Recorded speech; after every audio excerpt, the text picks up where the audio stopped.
নমস্কার। আপনারা যেখান থেকে আমার এই ইউটিউব চ্যানেলটা দেখছেন, অবশ্যই আজকে খুবই হাওয়া চলছে, সেই কারণে একটু ডিস্টার্ব হতে পারে। তো আপনারা যেখান থেকে আমার এই চ্যানেলটি দেখছেন, আপনাদেরকে অসংখ্য ধন্যবাদ। আজকে একটি ডাইনি মন্ত্র দেব, যেটা ডাইনি বিদ্যা বলে, ডাইনি মন্ত্র, ঠিক আছে? তো সেটা আজকে আপনাদেরকে দেব। যারা চালাবেন, হ্যাঁ, যারা চালাবেন অবশ্যই জেনে নেবেন এটা কিভাবে চালাতে হবে। এটা অবশ্যই খুবই খাতরানাক, মানে খুব কঠিন বিদ্যা বলতে গেলে চলে না, একবারে হয়, ঠিক আছে?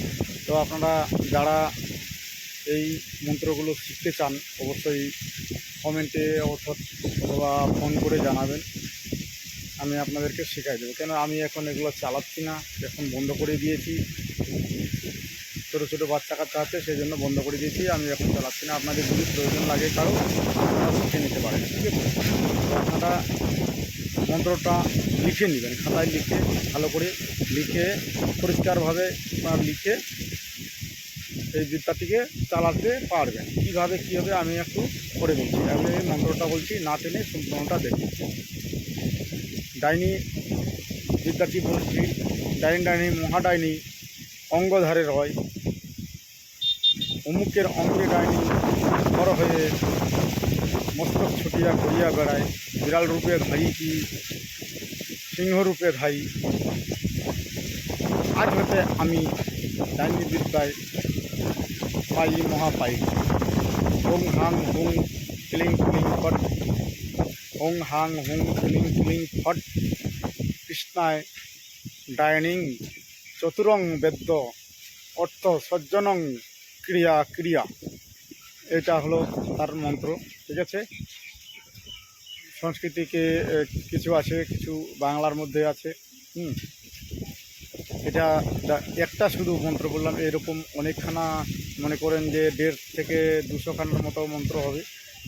সম্পূর্ণ যদি শিখতে চান মোটামুটি ধরে নিন যে 200 থেকে 2-1টা কম হতে পারে, কিন্তু 5টা কম হতে পারে, 200 কাছাকাছি মন্ত্র আছে। তো এরকম আপনারা যদি শিখতে চান, যাদের খুবই প্রয়োজন যে ডাইনি বিদ্যা শিখবো, আপনারা অবশ্যই আমার সাথে যোগাযোগ করবেন। এর বিনিময়ে আপনাকে হয়তো কিছু আর্থিক লাগতে পারে, আর্থিক সহযোগিতা, টাকা পয়সা দিয়ে হয়তো লাগতে পারে। কেন যে এই বিদ্যা শেখালে আপনি যেরকম হবেন। আচ্ছা, একটা কথা বলছি,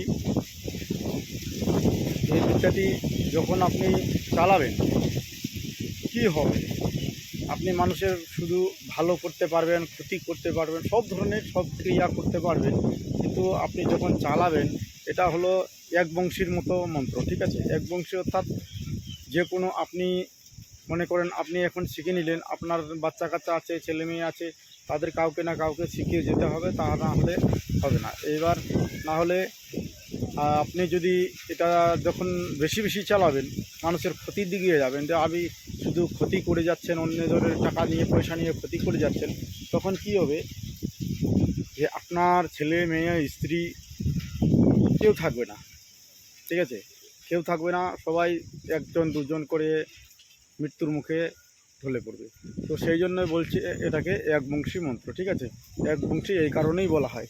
তো আপনারা যারা জানেন অবশ্যই এটা জিনিস অবশ্যই কিন্তু আপনারা ভালোভাবে বুঝে নিতে পারেন যে একবংশী কী জিনিস, ঠিক আছে? আপনার বংশ পিড়ি চলতে থাকবে এটা, আর চালাতে থাকতে হবে। ভালোর দিকে যাবেন তো ভালো, কারো কোনো কিছু ক্ষতি হবে না। যদি খারাপের দিকে যান, মানুষকে মারধর করেন, হ্যাঁ, অসুখে বিপদে ফেলেন, তাহলে আপনার বংশকে বাতি দেওয়ার জন্য কেউ থাকবে না, ঠিক আছে? এটা ভালো করে বুঝে নিবে, তারপরে এই জিনিসটি চালানোর জন্য আগ্রহী হবে। আমি বলে দিলাম, আপনারা যদি কেউ রাজি থাকেন, তার যদি প্রয়োজন হয়, আপনারা এই ধরনের ঠিক আছে? তো আজকে হ্যাঁ, আরেকটা কথা বলার মনে হলো না, যে যখন ফুল ক্লিয়ার শিখে যাবেন, তখন বৎসরে 1 বছরের মাথায় একটি করে আপনাকে মানুষের প্রয়োজন হবে। সেই আপনার মানে ওটা কি কি বলবো, আপনারা ফোন করে জেনে নেবেন যে এই মস্তক যে আছে এই গলা অবধি, গলা থেকে মনে করেন যে ছুটে আপনার বিড়াল রূপে, বাঘ রূপে, হ্যাঁ, কুকুর রূপে ছুটে চলে যাবে। শুধু ঘরটা আপনার পড়ে থাকবে, যে যাকে পছন্দ হবে সেই আপনার শিকার হবে। ঠিক আছে, এটা কিন্তু 1 বছরের মাথায় লাগবে। আপনারা যারা অবশ্যই এই লাইনে চালাচ্ছেন কিংবা করছেন, অবশ্যই আপনারা বুঝে গেছেন জিনিসটা। তো এই জন্য এই জিনিসটা বিশেষ ভালো না। আপনারা যদি শুধু ভালোগুলাই শিখতে চান তাও শেখাবো, কোনো অসুবিধা নেই। ঠিক আছে, আপনারা আমার সাথে যোগাযোগ করবেন, অবশ্যই আমি জানাবো আপনাকে কি কি করতে হবে, কি করতে হবে না। ঠিক আছে, তো আজকে আমি এই পর্যন্ত শেষ করছি। জয় নিতাই, নমস্কার।